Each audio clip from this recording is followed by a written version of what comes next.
How to register Gst HST number for Uber non-resident.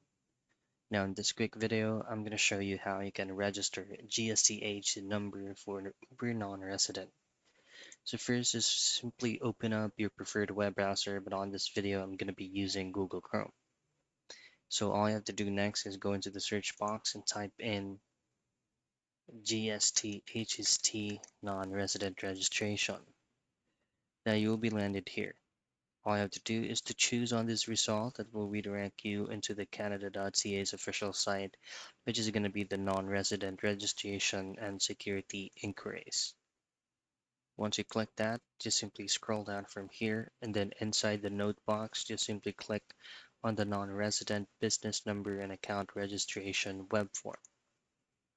Now in this next page, all I have to do is to take up about a certain amount of time for you to be able to read the terms and agreement first before you go ahead and proceed.